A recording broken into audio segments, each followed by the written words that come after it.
All right, I'm going to do a little video on this section of my property. It is south of the pond. The pond is over there where those water hoses go. No, I don't use the water hoses to fill the pond. It's south of the pond, but it's also south of the bed that I called the Pond South Bed that I've already done a video on. I call this my grapevine bed, if you will. It's a large area. I'm guesstimating 30 foot by 20 foot, and I don't. Most of my garden beds, my plots, are nowhere near filled to capacity. I've mentioned the various layers you have in permaculture, from your large canopy down to your root layer, your large canopy trees to your root layer.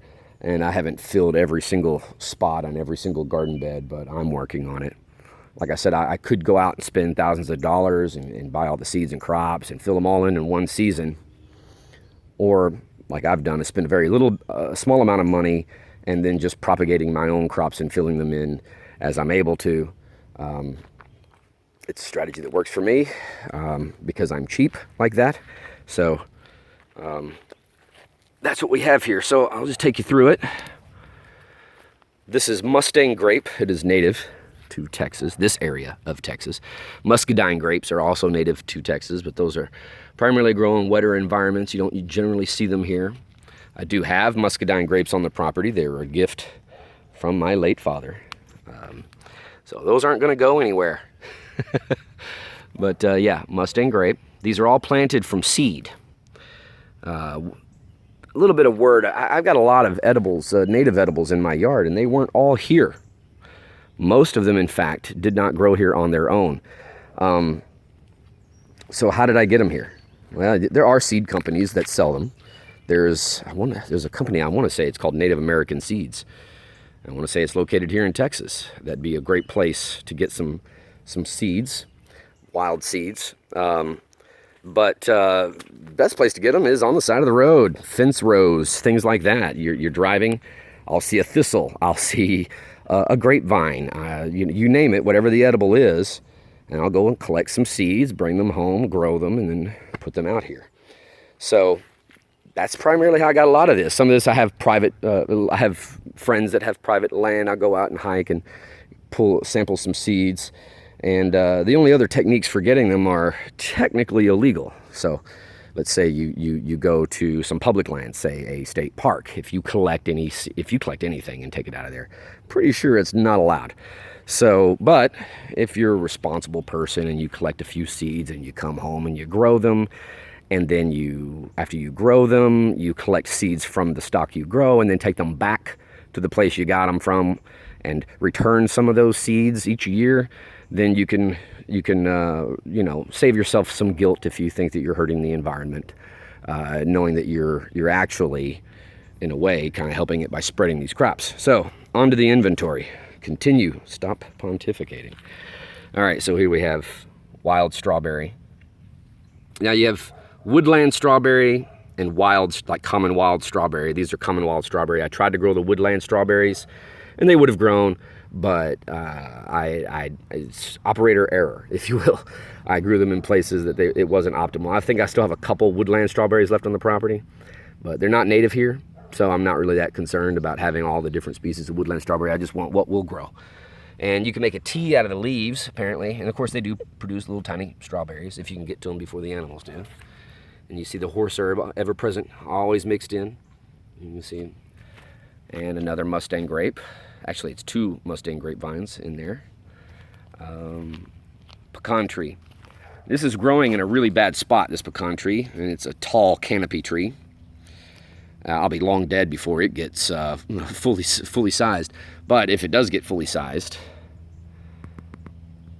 it's going to grow into power lines. So what I'm going to do is use, I do this to a lot of trees in my property that are growing in inconvenient locations. Rather than pulling them out, I just direct where they're going to grow.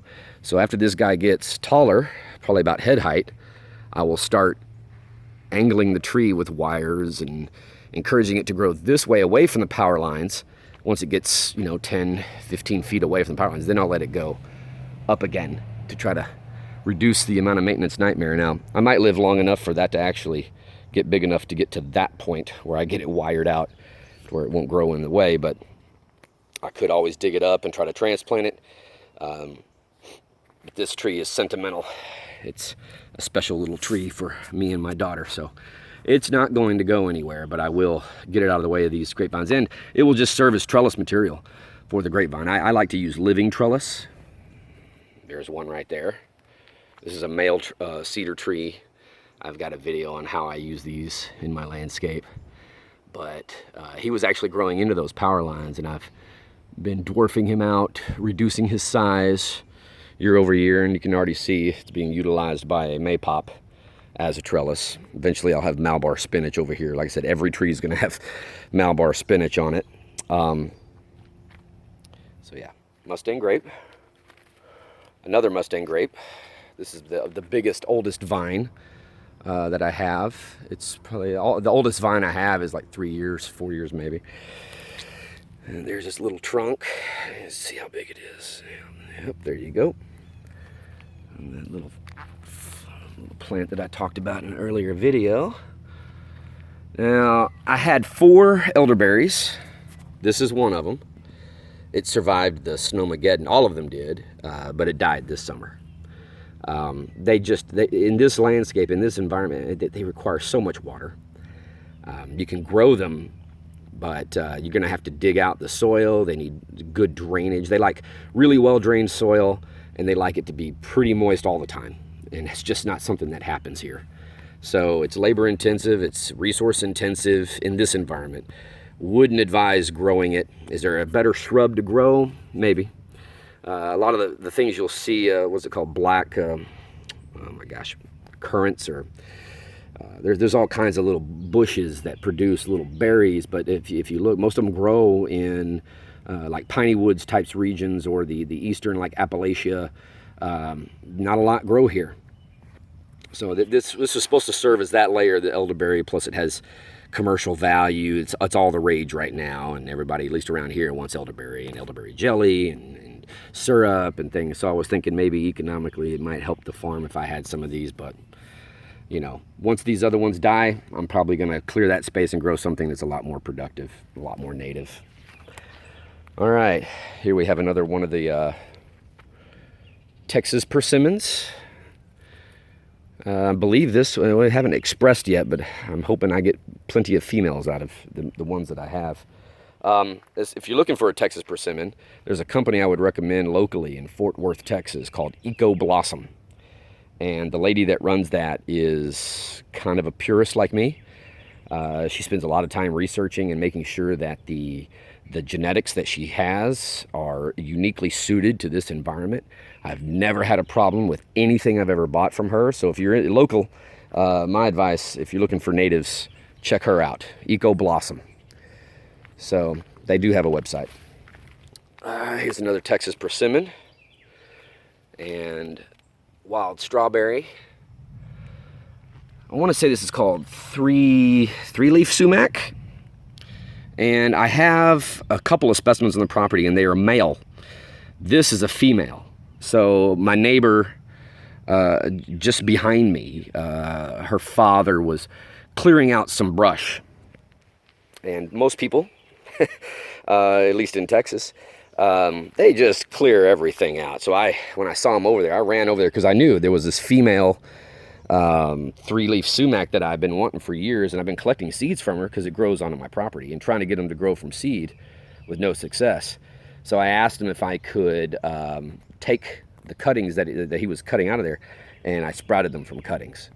So I've now got 3 of these on the property, these females, and along with the males, so now I can start producing them.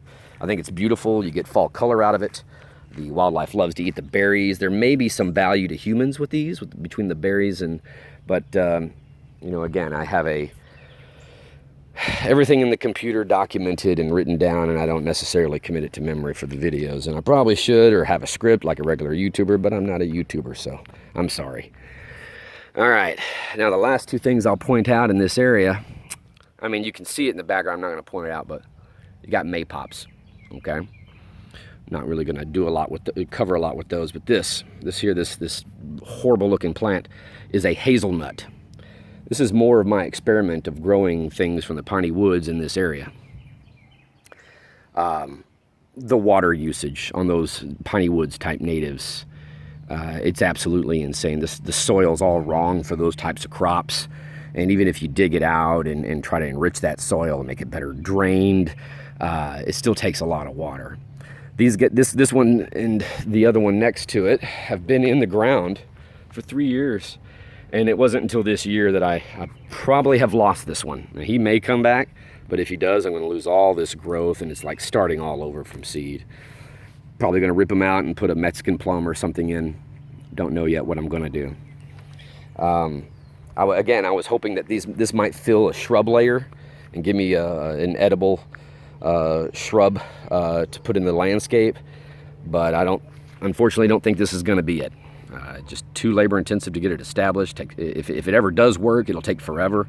It'll probably always be stunted, and it will probably always produce a poor crop. So, but again, I was thinking maybe I could take cuttings and I could sell these plants if I'm able to get them growing. But it's still alive. I have 2 other hazelnuts in the ground, and they are also dead.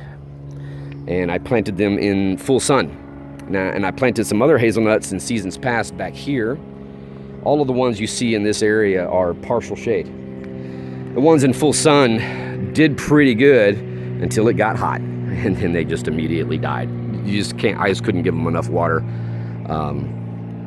And if you ever did give them enough water, it would then be too much water. Same thing here. I just couldn't give them enough water, and then eventually it was just too much water. And then it just died. Same thing here. Can I try again? Yes, I could bang my head against the wall and keep trying and have, season over season, just keep, failing until eventually I do and have all those lost seasons. But, it doesn't really belong here. It's not really going to grow great here. If somebody around the North Texas area has had, some kind of success with these crops, please drop me a line. Tell me what I'm doing wrong. But I think what I'm doing wrong is it's just not good for this zone. I think it says it grows in this zone, which is zone 8A, but it just, something about the North Texas, summers being like Las Vegas, it just doesn't like it. So, and then of course, last but not least, yet another maypop. So it's funny, this is where I actually planted the maypop, and I guess it didn't like it here, so it spread into several other places, as I've showed you. And it grows there without any supplemental irrigation. But if I want it to continue to grow here, I have to give it water, or it just dies and grows elsewhere. So, and then the rest of what you see, you'll see a lot of elbow bush that's been dwarfed down, and hackberry, which produces an edible berry. And I've got several hackberries on the property. You'll see elms, and I've basically dwarfed them as well. And eventually I will dig them out of here and pot them up and turn them into little bonsais. Same with the ash juniper. I dwarf them down, and maybe one day eventually I'll dig them out and use them as bonsais. So the rest of what you see in here is not going to be edible. We got several native grasses. Let's see what else is of value. Like I said, it may not be of value to humans, but it's of value to wildlife. So maybe one of your goals with your farm or yard is you just simply want to see a bunch of birds or squirrels or rabbits or something, and all of this will help with that too. So that should cover the Mustang Grape Bed.